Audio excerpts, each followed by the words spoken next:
Hi again, everyone. I'm Ollie Matthews. This is the Narcissistic Resistance, and this resistance video is sponsored by contribution from Anonymous, and here's his story. Hello, Ollie. I've been a viewer of your YouTube page for a while now, and I felt the need to write my story to you. I am a male-only child. I have divorced parents. My mother is the narcissist.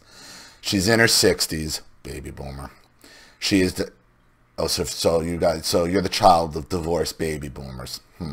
I wonder. She's in her 60s. She is the fourth out of 5 siblings, and her family hails from the Midwest U.S. She likes to pretend she is a nice person to others while she treats me badly when an opportunity presents itself. I am certain that many of her co-workers and loved ones do not see through her act. However, most of my paternal family sees through this. From what I've pieced together and what I've been told by older relatives, she felt like was the underdog growing up because her eldest brother and eldest sister were favored by my maternal grandmother, while my maternal grandfather loved all his children the same. My mother informed me once of how my grandmother cried when she was told she was pregnant with my mother, and how she had to be restrained when she learned she was having another child after her. The 5th child was my aunt, who comes in later. You know, Virginia had a story like that about my Aunt Ginny, my mom's youngest sister, that she had to be restrained and sedated when she came out as a girl because she was convinced she was a boy. I'll fuck you up for life. According to my mother, her older sister likes to stir the pot, while her 2 brothers generally don't start things with people. However, she's gotten into it with her youngest brother a few times, both times arguing over inheritance-related issues and who gets what in a will. There's baby boomers for you. Concerning my mother and father, things were difficult between them even when they were dating. My father has told me stories about this time and my mother's behavior and some of her friends. 2 that stick out to me were one where my mother was mad at my father when they lived in an apartment in New York and threw a record player out their apartment window. Listen, the first time a woman breaks something of yours, that's it. That is the last time. Bye, because she would have went out the window. She'd have went out the window after it. The second she's allowed to get away with that, there's her green light. She's like, oh, okay, I got you, motherfucker. I can do whatever I want to you, and you're going to allow me to do it.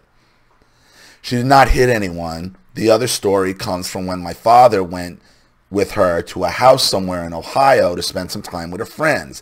As soon as he walked in the door, one of my mother's friends offered him a pill. He declined. Yeah, so your mother's a partier. Your mother's a spoiled partier who, when she doesn't get her way, rages out. I can imagine the divorce must have just went peaches and cream and everybody. Hey, let's just do what's best for the child. Let's do best with our son. Okay? Nah, something tells me no. When my mother's grandfather passed, she made my father quit his job in New York and move to Ohio to live in her grandfather's home. Weird. This is when she and her brother got into it and yelled about who gets what, who gets the house and the money, because he wanted to sell the property. So what she's basically doing is, through the will and through adult assets, basically stealing her brothers and sisters' toys. So not that the assets are toys, but that's your mother's mentality. I got to take it before they get it. Your mother's a spoiled boomer brat. I mean, that's your mother. Typical boomer. Typical boomer. When my parents were dating, my maternal grandfather was on his deathbed when they got engaged. My grandfather's death still seems to bother my mother to this day. My parents wound up in West Virginia. What? Like, your mother's in her 60s. Her grandfather's death was... People die. People die. Could you imagine being 60-something years old, still obsessing over the death of your grandfather? Enter me. I was born after my maternal grandfather died. I'm in my early 20s, and my parents divorced when I was around 4 years old. We had moved out of West Virginia by then. From what I remember personally, I remember my father wasn't around for a while. It was just me and my mother. My father got custody of me after I saw my mother get arrested in a parking garage. Wow, maybe it had something to do with the pills? For years, when I asked my mother about all this, she claimed that my father was willing to let her take full custody of me and that my paternal grandfather and uncle stepped in to stop it. She also claimed that DCF stole me from her and that DCF got her back in the first place because she angered someone who was the son of a DCF worker who had familial ties to the city police. So apparently they had some sort of vendetta against her. Do you know how fucked up you have to be as a woman to lose custody of a child? I'm not saying it doesn't happen. I'm not saying there aren't women who have legitimately been screwed over. But your mother, we already know she's the type that will take your father to friends to give them pills and throw record players out fucking windows. Does this sound like somebody who should be raising a child alone? I doubt it. The day I turned 18, I learned the truth from my father and paternal grandfather, who sat me down and showed me copies of court documents proving what they told me was true. The truth is that my mother and her younger sister had taken up cocaine together while my parents were still married. My grandfather says, and what did I say about coke and boomers? Boomers love their coke. They love it. No spinach. Like fucking Popeye. Let's throw a fucking record player through a goddamn window. Ugh. I hate cokeheads. I hate cokeheads. My grandfather says he believes meth was involved as well, though she was never convicted for that, unlike the coke possession she was busted for later. Around the time of the divorce, my mother was threatening to falsely accuse my father of being sexually abusive, and DCF got involved shortly after.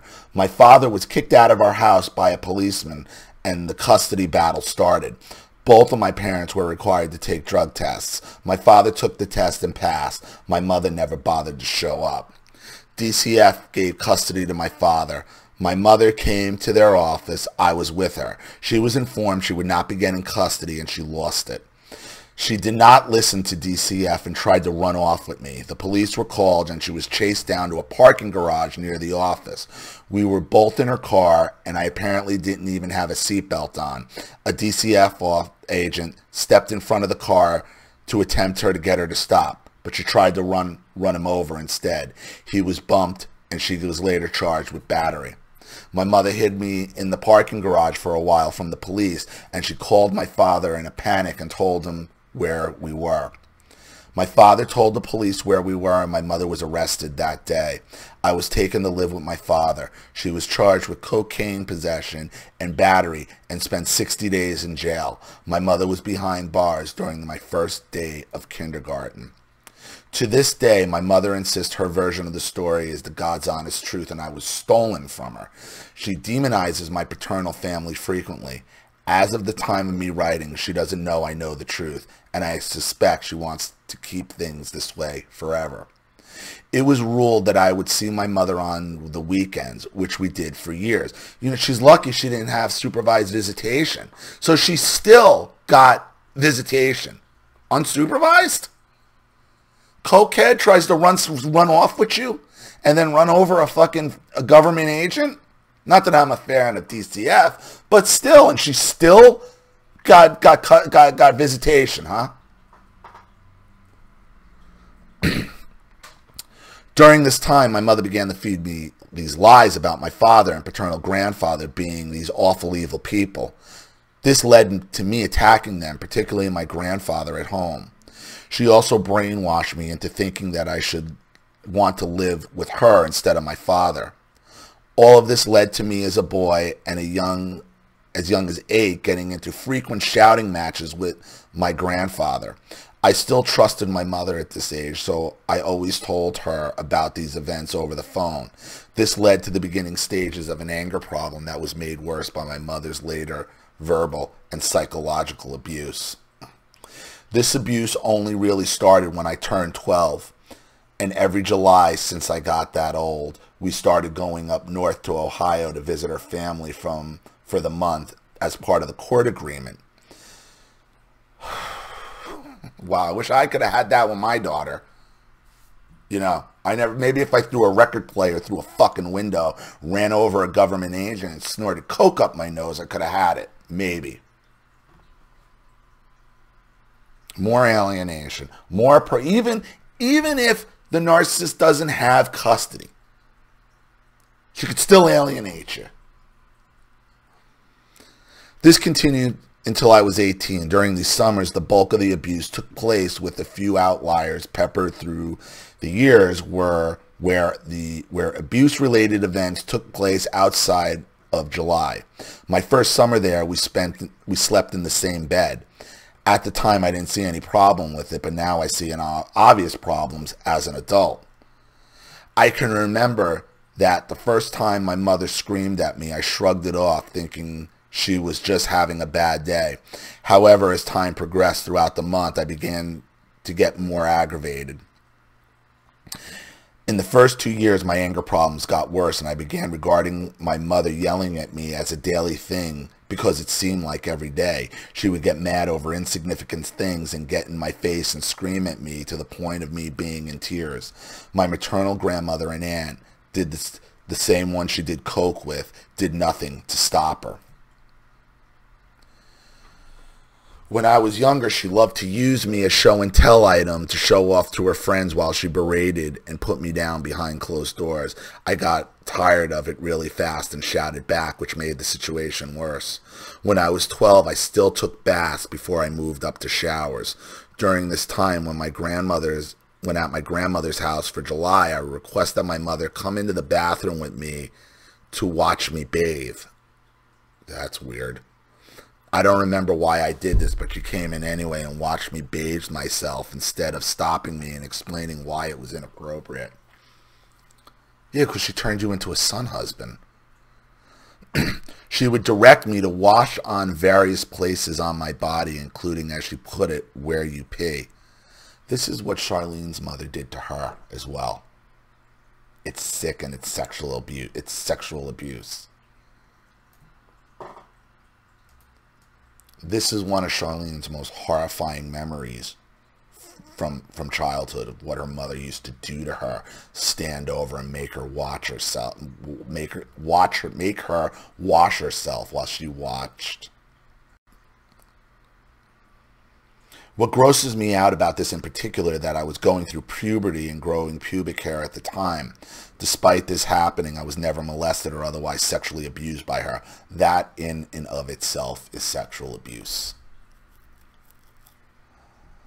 After that summer, I began taking showers, and that never happened again. When I turned 13, I began attending a Catholic church in her town with her. More verbal abuse incidents took place, and at the age of 13, I had my first homicidal vengeance fantasy about her. It involved me sneaking up behind her and strangling her with a leather strap. I was livid over being yelled at again, and I wanted to fight back against all of her nonsense. Dude, that type of homicidal rage comes from somewhere, okay? And it's more than just her watching you. It's more than that. Okay, I'm sure your mother had these strong sexual overtones as you're sleeping with her in the bed, as she's watching you take a bath. These boomers are degenerates. They're all sexual degenerates. Not all, most of them. Sexual deviants, sexual degenerates. They love their coke and no consequences. Party, party, party. Me, me, me. In between that summer and the next, I left Catholicism, much to my mother's anger, and became a Protestant instead. I once outright refused to attend a church service with her one day, and as punishment, I had to sit in the backyard of her house for an hour while she was at church, claiming I was making her look bad.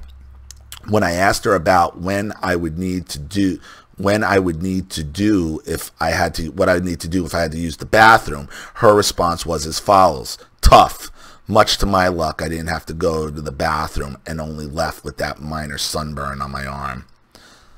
My mother has always tried to use her religion as a means of control, as a means to control me. I do not fall for this anymore, but she always hid behind the fifth commandment to push me into things she wanted. She also claims I know nothing about the Bible, even though she knows I've read through the entire thing repeatedly. She's never even gotten through the entire book, despite her... Yeah, because they're hypocrites. They're always hypocrites. The boomer will use anything to browbeat you with. Despite her knowing and even acknowledging that I'm not Catholic once, she still tries to dupe me into thinking I'm Catholic, telling me that since she's Catholic, I must be one as well. When I told her that personal and religious beliefs are not inherited like biological traits are, she in response told me that she does not understand how the world works and that she just accepts it, seemingly avoiding the whole point of my statement, which brings up another point. She does not seem to like logic at all, and once telling me that I need to stop analyzing everything he said. The boomer never likes logic. See, that's the gift of boomer logic, is there is no logic in boomer logic. It's however they feel and whatever they want. And that's your mother, a giant fucking boomer child, blowing coke up her nose and using religion as a weapon as she's making you fucking wash yourself in front of her and sleep in the same bed. Yeah, that's why she don't like logic. Boomers don't like, because boomer logic means no logic. At 14, I was yelled at more, and I remember we went to Kmart once to buy shorts for me. Once or twice, she got snippy with me over my behavior and threatened to take me back to my grandmother's house. We bought 2 pairs of navy blue shorts, and even though I insisted that they fit me well enough as we began to walk to checkout, she stopped me before we even got 7 feet away from the changing area and told me to hold on, if I recall correctly. She then proceeded to tug at the front of my waistband and pull forward while looking down at the space between my pants and underwear, where my crotch bulge was quite visible. Fucking deviant. I became alarmed and pushed her hands away. She got angry and said that she wanted to see if my pants fit right and made a scolding comment afterwards, telling me that I shouldn't be trying to cause a scene in the middle of Kmart. This is why I wear clothes that are too big for me, to prevent my mother from checking to see if they fit right, with her putting her fucking hands down my goddamn pants. Your mother's a typical boomer deviant, man. She's disgusting. She's disgusting. She's checking all the boomer boxes.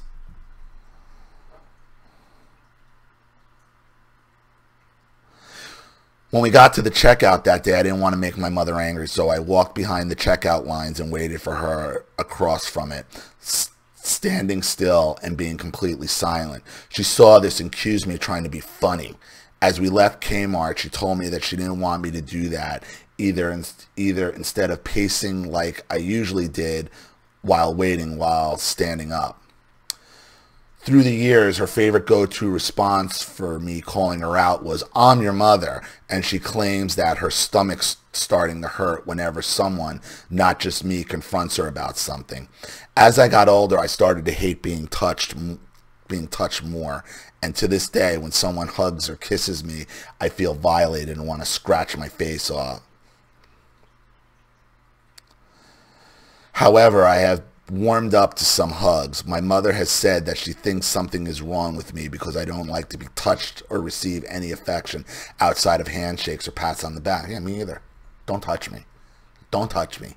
Don't touch me. My brother, Precious, is so bad with being touched, he can't even sit on a couch without putting a fucking pillow over the top of him.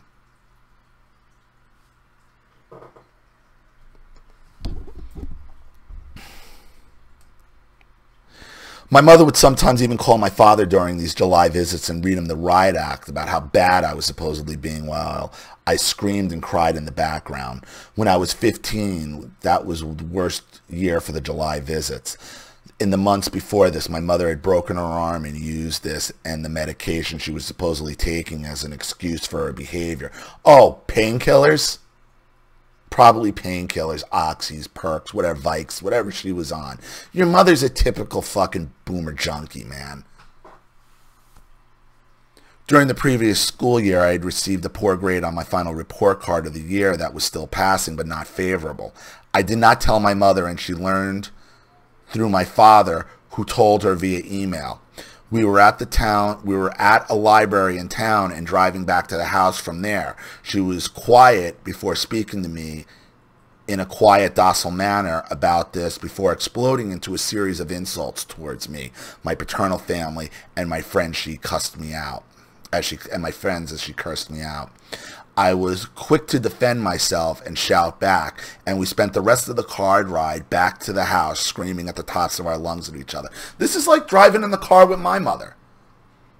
Okay? This is like dealing with my constant screaming, yelling, "Get your fucking hands off me, you psycho drunk bitch."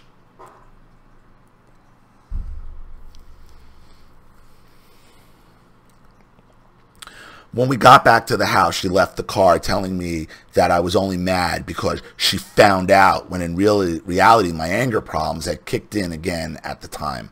I chased her into the house and we got into another shouting match before I got a chair, went into the backyard of my grandmother's house, and just sat there crying with my eyes closed, facing away from the house. This was the angriest I've ever felt in my life, and this, I can say, is the before and after point where I began to genuinely hate my mother and wanted her to die. The closest and best I can describe the feeling is all of my anger swimming in circles through my mind. That might sound weird, but is the closest I can describe how I was feeling. I tried to take my anger out by yelling at the yard and breaking sticks, but that didn't work. No, I understand that completely, because I've explained how it works in my head. I see all these things. It's like I'm in a sphere in my head, just spinning, spinning, spinning, spinning, spinning in my head. And you can't stop it. You can't slow it down. You can't do shit.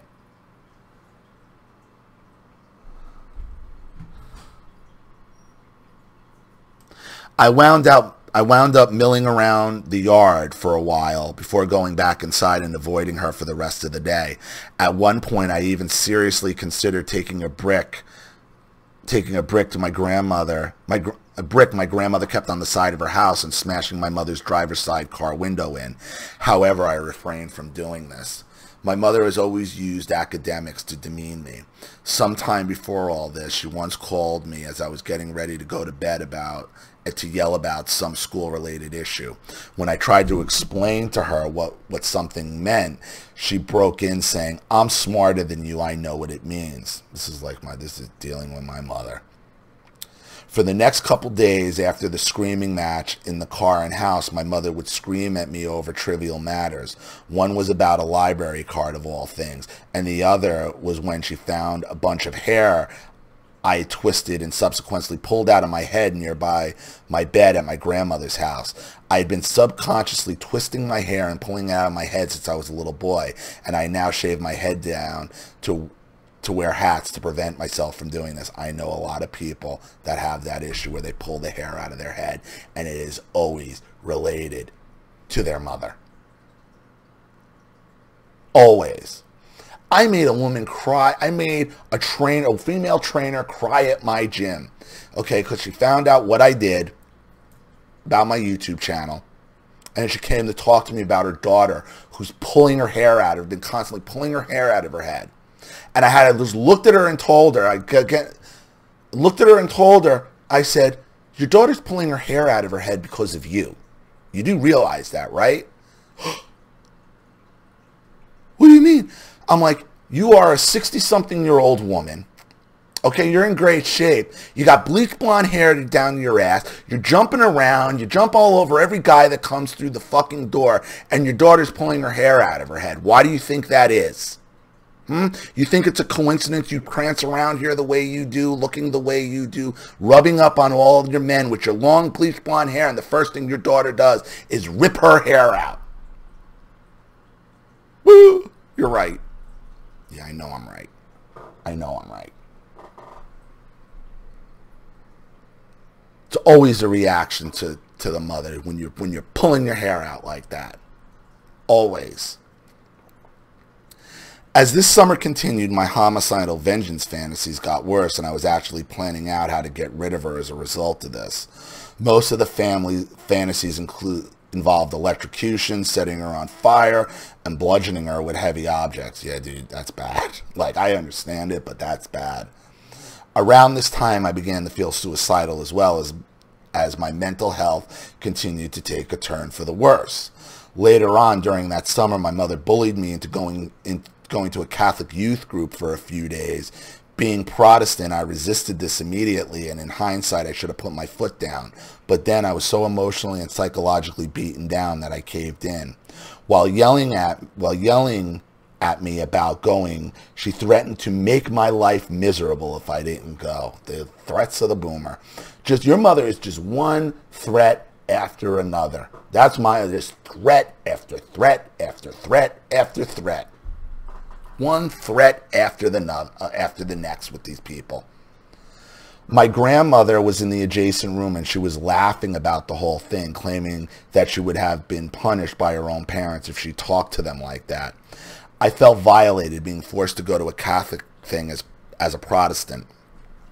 The homicidal and suicidal thoughts got worse as a result of this taking place. Also, during that summer, my mother would bring up the report card thing to other people while I was within earshot, even though it was absolutely none of their business. They love putting your business out there, don't they?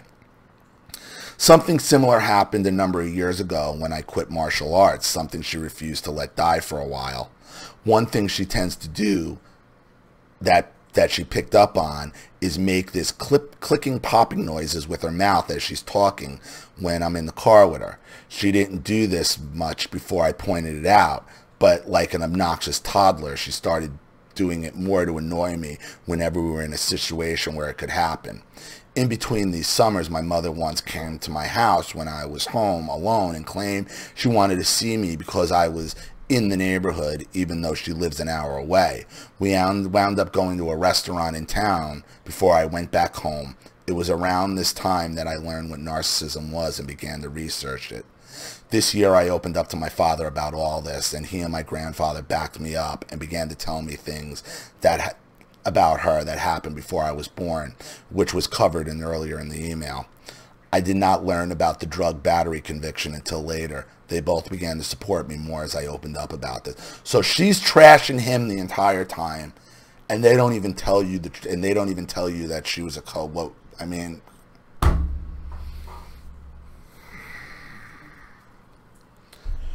during the July when I was 16, there were a number of shouting matches. I began to stand up for myself more as I got older, and I remember during this summer I stood up for myself when my mother tried to invade my privacy by demanding to know the details of a private phone call I had with my father. During this time, I was emailing my father back and forth about what was going on, and I also did this during my last summer up there. One conversation I had with my mother that year led to her saying that she believes all children should be with their mother. When I asked about what if the child was being severely abused, such as the mother in the situation putting cigarettes out on her child, her response was, well, nobody's perfect, while in the same breath claiming she's against child abuse. I was confronted about her lying to me about being honest in the neighborhood when she drove out to see me when I was home alone.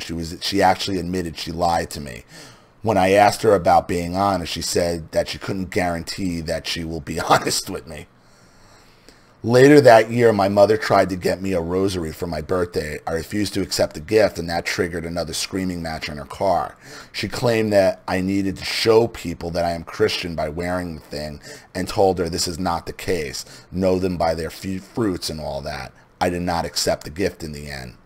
The homicidal and suicidal thoughts got worse around this time, and I opened up more to my father. He got me into counseling after I described him to my very frequent homicidal vengeance fantasies and of self-harming. I was slapping myself and scratching myself with tacks. I found counseling to be very helpful. During my final summer when I was 17, The aunt whom my mother had taken up drugs with died unexpectedly. A few years before her, my high school age cousin died of a drug overdose in his home. A few days before my aunt's death, she and my mother got into a screaming match outside of my aunt's apartment, and this was the last time they ever spoke to one another. The two junkies get into it.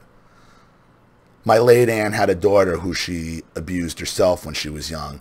I still keep in touch with her to this day. After the funeral, this cousin and my mother got into an argument themselves over how my aunt raised her. My mother was angry because she didn't feel like someone should have been talking bad about her sister, and my cousin was only trying to open up to my mother. I suspect my cousin trusts my mother mainly because she was dropped off to live with her for a while as my aunt went to go live with some dude somewhere. What great boomers. What great boomers, huh? See, they'll defend each other as, you know, if they're doing the same behavior.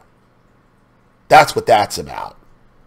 My aunt also refused a marriage proposal from the man who is my cousin's father, and ran her credit into the ground years ago. I suspect my cousin has issues with her own mother to this day. Gee, you think? I stood my ground against my mother when we went to a pizza restaurant one day near the end. During this time, I did not cry or yell as my mother trashed and talked to my father again and tried telling me what a bad influence he is and that I should move out and live with her because I need to be on my own, according to her, while I look for a job, which translates into, I want to keep you under my thumb for as long as possible. Yup. During this, she tried to claim that she was not trying to control me, but I saw through it immediately.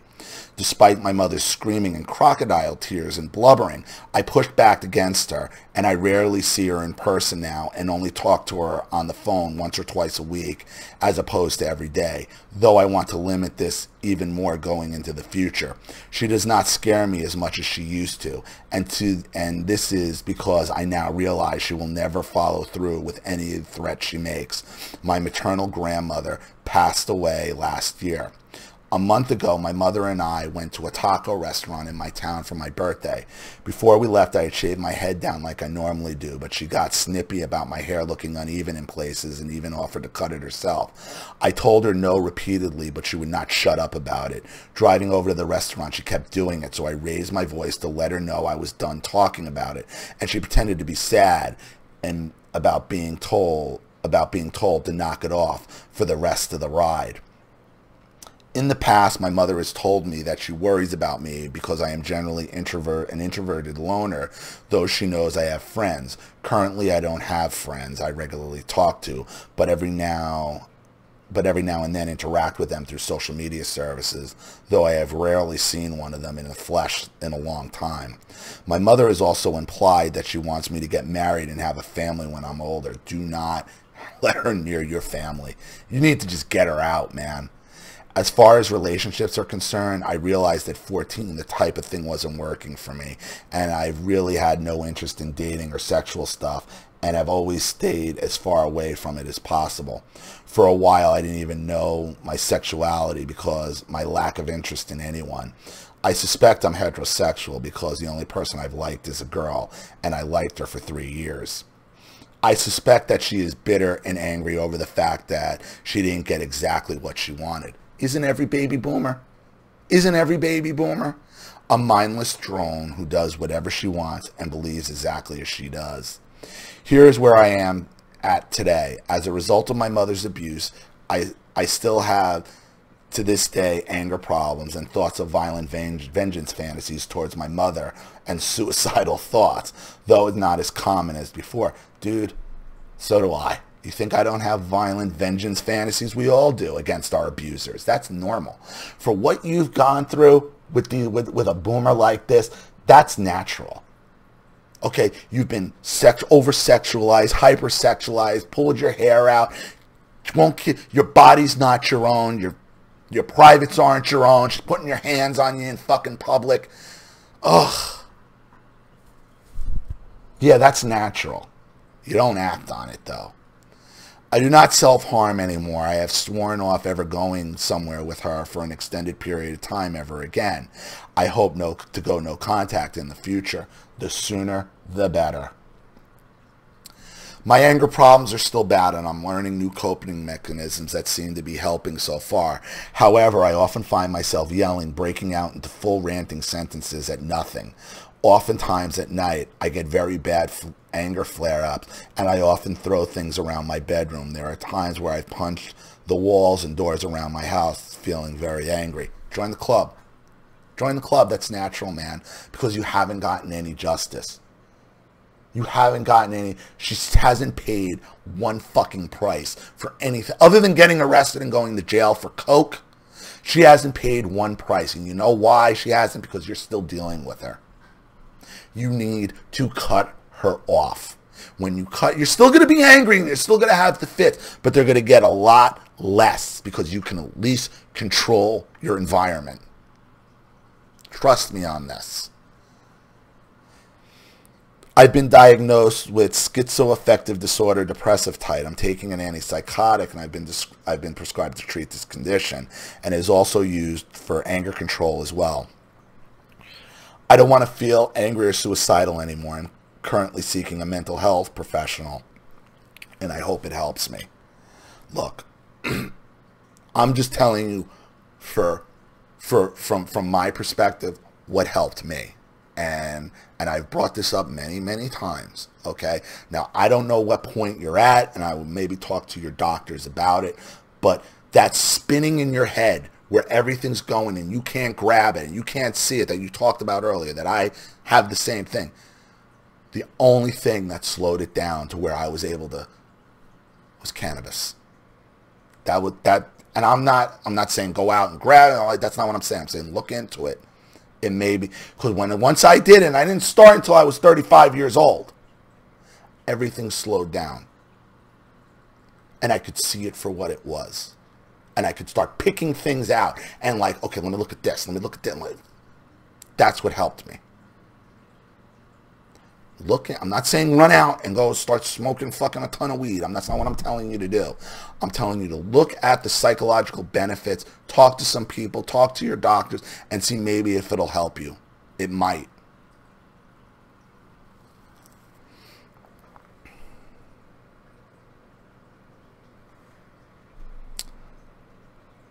My father doesn't like to talk about my mother much, and I don't blame him. Yeah, but he should.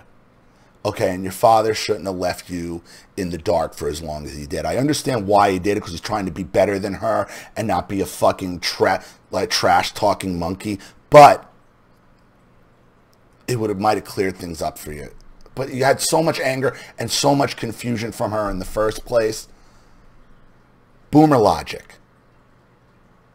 Boomer logic. There is no logic in boomer logic, and that's why it's so detrimental, and they want you to follow it. However, I do not get along perfectly well with my close paternal relatives. I am the only GOP member in my branch of their all-Democrat family. Good for you, bro. Good for you. Good for you, man. I know I have Republican distant relatives on my father's side and my extended family, but I have to see these left-leaning people on a daily basis. Yeah, more boomer logic, actually. Regardless, we get along for the most part. Any words of wisdom, advice regarding how to proceed with my mother in the future would be appreciated. Thank you. This is real simple, Anonymous. Cut her the fuck out of your life. Cut her out. Cut her the fuck out of your life, because boomer logic only gets worse. It doesn't get better. They only get more entitled, they only get more angry, and they only get more in your face. Cut it now before it gets even worse. Okay? Look into some of the things I talked about and understand the things you're going through are the same things most of us have gone through, who have dealt with these fucking these boomer narcs. You're not an anomaly. You're not even that uncommon for what you went through. I went through nearly identical, except my two parents stayed together. So I hope that helps. Thank you so much, Anonymous, for your contribution and story. It was really well written, and I appreciate it. Thank you to everybody watching. Please leave any opinions or advice in the comment section below. And if you want your story read on the channel, you have a topic you'd like me to cover, a narcissist you'd like to expose, you'd like to have a private video made, sponsor a video like this for someone who needs help and can't afford it, or just make a contribution to the channel in general to keep it supported, growing, and successful, because this channel survives 100% on contributions from all of you.